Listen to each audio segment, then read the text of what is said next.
My dear fellow prisoners of the modern pop cultural Colosseum, I rise, if only rhetorically, to address that lugubrious phenomenon known as celebrity worship, or in one most conspicuous instance, Tim Heidecker's seemingly unstoppable devoutness toward a certain comedic icon of the previous century. I speak of Bill Murray, a man who is no doubt a sprightly comedic talent, but hardly the new Apollo of the arts.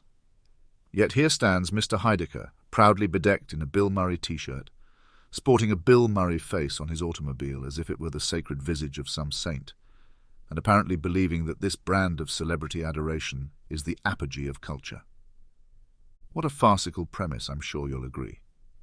To see a grown man so enthralled with a single figure, particularly one from the realm of comedic cinema, draws parallels to the habits of a medieval pilgrim travelling to Canterbury for spiritual absolution. In Tim's case, however, the penance appears to be ongoing. Wearing the man's face on his chest, plastering it onto his rear windshield, venerating every comedic cameo or cameo rumour as though it had dropped from some celestial comedy chalice. I'd credit Tim for his consistent efforts if they weren't so profoundly trivial and embarrassingly beholden to the cult of the famous. I will concede that Bill Murray is an affable actor.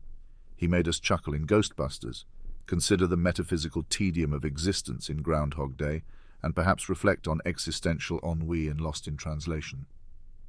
Yet this trifecta of comedic and quasi-philosophical amusements does not place Murray in the pantheon of Michelangelo or Monty Python. Nor does it automatically endow his image with properties worthy of carrying around like a totem in shirts, stickers, or ritual incantations at every family gathering.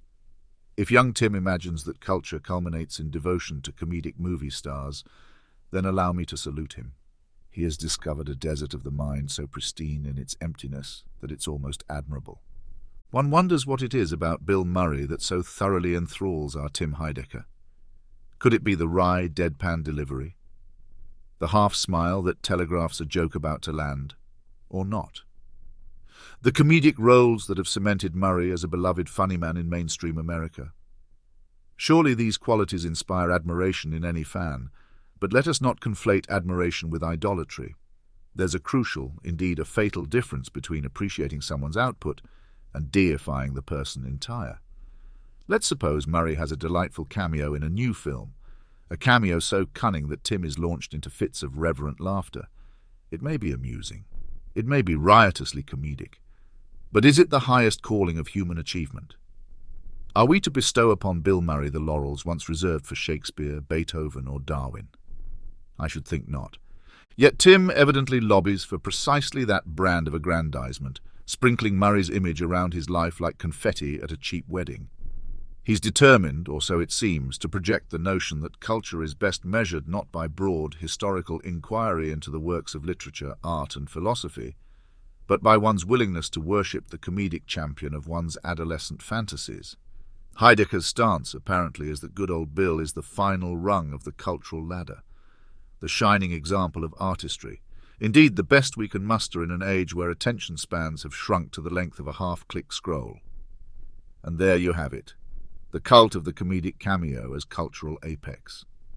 This phenomenon is not a mere peccadillo. It is a symptom of a broader malaise, the system that raises celebrities, particularly comedic ones, onto altars for endless celebration and genuflection. One t-shirt or two may be harmless enough, but an entire lifestyle oriented around Bill Murray's every mug and quip represents a lamentable impoverishment of cultural curiosity. The real tragedy is that Tim Heidecker is no fool. He's a man of comedic talent in his own right, presumably endowed with some measure of wit and intelligence. Yet here he stands, frothing at the mouth with a fervour one might reserve for the discovery of a new planet. All over Bill Murray's cameo in a cameo of a cameo. In this fiasco, one sees not the apex of comedic acumen, but the depths of intellectual complacency. Allow me to suggest, then, that perhaps Mr. Heidecker's worship of Bill Murray speaks more to a deep-seated anxiety about the big, wide, complicated world. If we can cling to the comedic monolith, if we can reduce our pantheon of cultural heroes to a single, reliable brand, be it Ghostbusters Bill or Lost in Translation Bill, then we never need to face the broader, more daunting wonders and terrors of art, music, literature, and yes, the robust complexities of real life. Celebrity worship is neat and tidy. Reality, with its infinite possibilities, is far more unruly. So, ladies and gentlemen, should you observe Tim Heidecker once again driving around in his Murray mobile, or ducking into the local coffee shop with his Bill Murray t-shirt glimmering in the fluorescent lights, rest assured that you are witnessing not the triumph of culture, but its quiet capitulation. He has chosen to fixate on a single comedic figure while the rest of civilization passes him by, replete with masterful symphonies, eloquent oratory, and stirring novels. If Tim insists that Bill Murray is the pinnacle of intellectual and creative achievement, then I suppose one must simply offer him a polite shrug and an earnest invitation to broaden his horizons.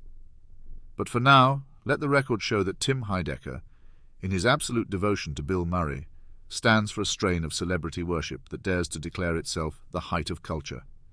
A tragic and, I suspect, deeply misguided claim.